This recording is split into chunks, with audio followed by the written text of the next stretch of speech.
सोचो, अगर पूरी इंसानियत का भविष्य एक बच्चे पर निर्भर हो और उस बच्चे का एक फैसला यह तय करे कि ह्यूमैनिटी जिंदा रहने के लायक है या नहीं।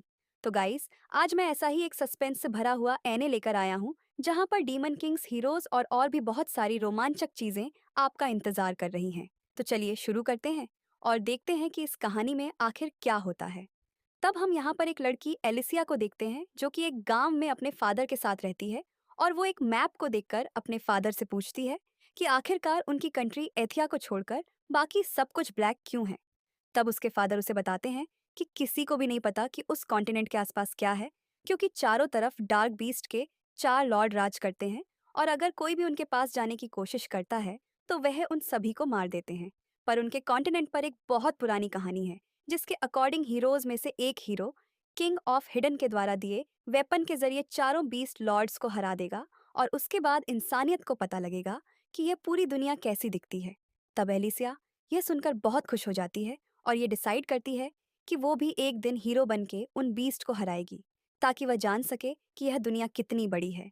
तब हमें कुछ टाइम बाद का सीन दिखाया जाता है, जहाँ पर एलिसिया बड़ी हो चुकी होती है और 12 हीरोज के साथ मिलकर साउथ के लॉर्ड क्लेविटीज को हराने जा रही होती है। तब हमें पता चलता है कि सभी हीरोज के पास अपने अपने वेपन्स होते हैं, जिनके अंदर बहुत ज्यादा ताकत होती है। और वो सारे वेपन्स सिर्फ हीरोज को दिए जाते हैं, ताकि वो डीमंस का सामना कर सके। तब वह लोग डार्क बीस्ट की टेरिटरी में पहुंच जाते हैं, जहां पर अचानक से डीमंस उनके कैरेज पर हमला कर देते हैं। और वह सभी लोग प्लान बना के उन सभी डीमंस का सामना करने के लिए तैयार हो जाते हैं। तब वो सभी हीरोज मिलके अपनी अपनी पावरफुल वेपन्स की मदद से उन डीमंस को मारना स्टार्ट कर देते हैं। और जैसे जैसे क्लेविटीज की तरफ बढ़ते जाते हैं, वैसे वैसे उनका सामना और भी ताकतवर डीमंस के साथ होता जाता है। तब वो लोग आखिरी में लूना माउंटेन पर पहुंच जाते हैं, जहां पर उनके सामने वहां का राजा क्लेविटीज आ जाता है, जिसे देखकर वो सभी लोग और भी ज्यादा मोटिवेट हो जाते हैं और क्लेविटीज पर हमला करने के लिए आगे बढ़ने लगते हैं। पर क्लेविटीज पलक झपकने से पहले ही उनके लीडर को मार डालता है और एक एक करके बाकी लोगों को भी मारना स्टार्ट कर देता है। पर उन्हें समझ नहीं आ रहा होता कि आखिरकार वहां पर चल क्या रहा है।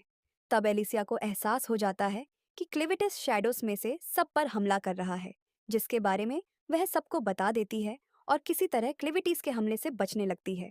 तब क्लेविटीज को भी उनकी ताकत का एहसास हो जाता है, क्योंकि पिछले 1000 सालों से कोई भी उसके इतने करीब नहीं पहुंचा होता है। पर उसे यह समझ नहीं आ रहा होता कि आखिरकार वो लोग यहाँ पर करने क्या आए हैं।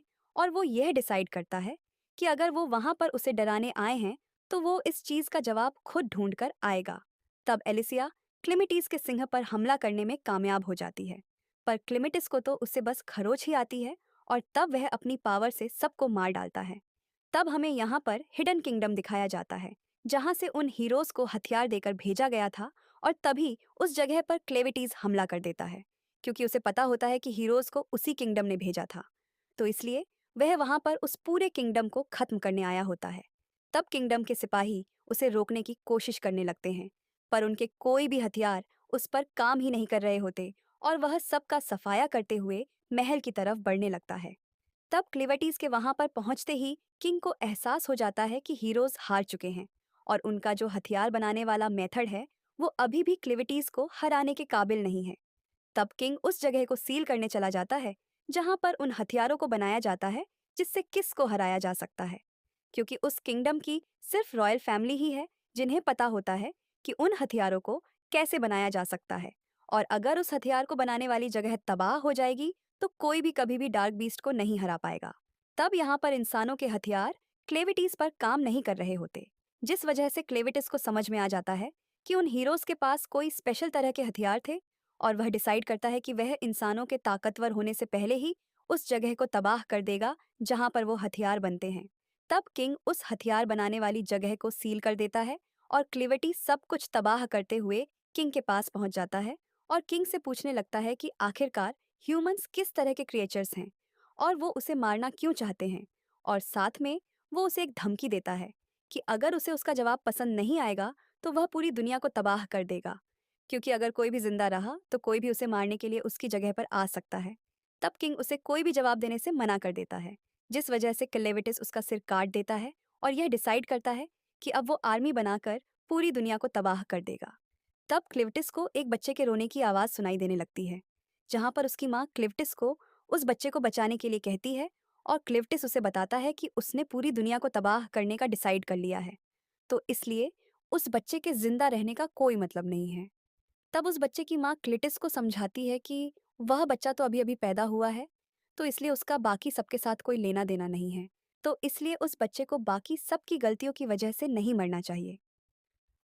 तब क्लेवटिस उसे बताता है कि चाहे उस बच्चे ने कुछ ना किया हो, पर वह एक दिन बड़ा होके उसके खिलाफ जरूर खड़ा होगा, तो इसलिए वह उससे पहले ही उसे खत्म कर देगा। पर अगर फिर भी उसकी माँ को लगता है कि उसकी जिंदगी बहुत ज्यादा कीमती है, तो उसे इस चीज को प्रूव करना पड़ेगा। तब उस बच्चे की माँ क्लिफ्टिस को यह विश्वास दिलाती है कि चाहे वह इस टाइम इस चीज को प्रूफ नहीं कर सकती, पर एक दिन वह बच्चा खुद अपनी वर्दीनेस को प्रूफ करेगा और मर जाती है, जिस वजह से क्लिविटिस उस बच्चे को जिंदा रखने का डिसाइड करता है और उसे लेकर अपने साथ चला जाता है। तब हमें यहाँ पर एडिथिया कॉन्टिनेंट के बारे में बताया जाता है, जहाँ पर 5 ह्यूमनॉइड रेसेस रहती हैं, जिसमें से सबसे पहला है डन्स, जो कि आर्किटेक्चर और टैक्टिक्स में माहिर हैं। दूसरे हैं ऑनरजेट्स, जो कि हंटिंग और मेडिसिन में माहिर हैं, जिस वजह से वो फॉरेस्ट में रहते हैं।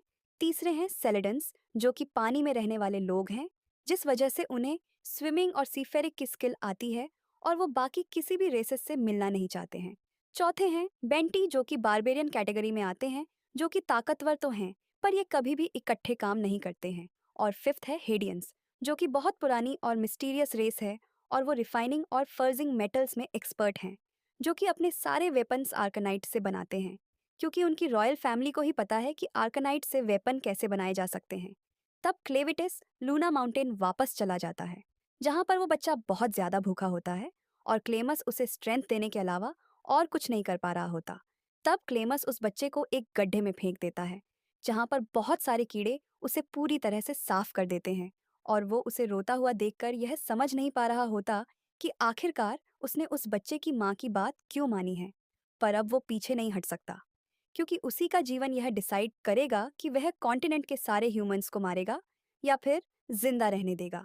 तब हमें यहाँ पर एलिसिया का पास्ट दिखाया जाता है, जहाँ पर उसके फादर को किसी ने मार दिया होता है। पर तभी यहाँ पर एलिसिया को होश आ जाता है और हम देखते हैं वह दोबारा से जिंदा हो चुकी है। तब क्लेमिटिटिस एलिसिया को बताता है कि वो और उसके साथी मर चुके हैं, पर उसने उसे डार्क मैजिक से जिंदा कर दिया है, जिस वजह से एलिसिया बहुत ज्यादा हैरान हो जाती है। तब हमें पता चलता है कि क्लेविटीज ने एलिसिया को जिंदा इसलिए किया होता है ताकि वो उस बच्चे को दूध पिला सके, पर उसे पता नहीं होता कि सिर्फ एक मदर ही बच्चे को दूध पिला सकती है, जिस वजह से एलिसिया को जिंदा करना बेकार हो जाता है। तब एलिसिया मरने की बातें करने लगती है, पर क्लेविटिस उसे बताता है कि जब तक उसके अंदर उसका डार्क इचर फ्लो करेगा, तब तक वो मर नहीं सकती और अब वो उस बच्चे को पालने में उसकी मदद करेगी, क्योंकि क्लेविटिस को नहीं पता है कि बच्चों को कैसे पाला जाता है।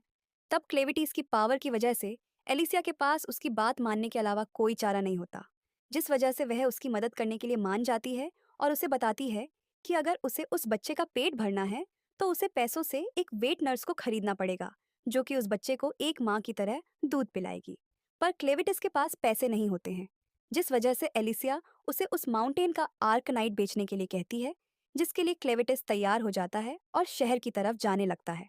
तब एलिसिया उसे बताती है कि वो अपने इस भयानक रूप में नहीं जा सकता, जिस वजह से वह उस बच्चे को उसे देने के लिए कहती है। पर क्लेविटिस इस चीज के लिए नहीं मानता और अपनी बॉडी को ह्यूमन की बॉडी में कन्वर्ट करके उनके साथ शहर में जाने के लिए तैयार हो जाता है और खुद का नाम क्लन और उस बच्चे का नाम लूना रख देता है। तब वो दोनों शहर के लिए निकल जाते हैं, जहाँ एलिसिया लूना को नहला रही होती है और लूना जिस कपड़े में लिपटी होती है, उससे एलिसिया को पता चलता है कि लूना हाइडन की रॉयल फैमिली से बिलोंग करता है। तब यहाँ हडन पूरी तरह से तबाह हो चुका होता है और यहाँ पर एक बंदा वहाँ के क्राउन प्रिंसेस और उनके बच्चे को ढूंढ रहा होता है। तब कुछ लोग हाइडम पर कब्जा करने आ जाते हैं, ताकि वो आर्कनाइट से हथियार बनाने वाली टेक्निक को जान सके और बाकी लोगों को भी वहाँ पर एंटर करने से रोक सके। तब यहाँ पर एलिसिया क्लेविटिस को बताती है कि लूना रॉयल फैमिली से बिलोंग करता है, जिस वजह से एलिसिया को पता चलता है कि क्लेविटियस ने हडन का पैलेस तबाह कर दिया है और वहीं से उसे लूना मिला है, और उसने यह सब कुछ इसलिए किया है क्योंकि उन्होंने उस पर हमला किया था। तब एलिसिया उसे बताती है कि सभी लोग इस टाइम उस बच्चे को ढूंढ रहे होंगे, क्योंकि उसे ही आर्कनाइट से वेपन बनाने के राज के बारे में पता है, जिस वजह से क्लेविटिस और भी ज्यादा एक्साइटेड हो जाता है और यह डिसाइड करता है कि वो लूना को एक किंग बनाएगा और शैडो से पूरे किंगडम पर कंट्रोल करेगा, ताकि वह इस चीज को ऑब्जर्व कर सके कि उसे इंसानियत को खत्म करना है या नहीं। तब एलिसा को एहसास हो जाता है कि उसने कुछ ऐसा कह दिया है जो कि उसे नहीं कहना चाहिए था, जिस वजह से उसके लिए अब बहुत बड़ी प्रॉब्लम खड़ी हो सकती है। पर अब वह उससे लूना को छीन भी नहीं सकती है, और अगर और कोई भी लूना को उसे छीनने की कोशिश करेगा तो वह सब कुछ तबाह कर देगा, जिस वजह से वह अब से लूना की रक्षा करेगी ताकि क्लेविटिस दुनिया को तबाह ना करे। तब एक बंदा आके क्लैन के सिर पर हमला कर देता है, जिससे कि क्लैन बेहोश हो जाता है। तब एलिसिया यह देखकर हैरान हो जाती है कि इतना बड़ा डीमन किंग इतनी आसानी से बेहोश हो गया। और तब वहां पर बाकी लोग भी एलिसिया को बेहोश कर देते हैं और उन्हें पकड़कर कहीं ले जाने लगते हैं। और गाइस, इसी के साथ यह एपिसोड खत्म हो जाता है। अब आपको यह वाला एपिसोड कैसा लगा मुझे कमेंट करके जरूर बताना। बाकी नेक्स्ट एपिसोड का लिंक आपके स्क्रीन पर आ रहा होगा, इस पर क्लिक करके अगले एपिसोड को देख सकते हैं।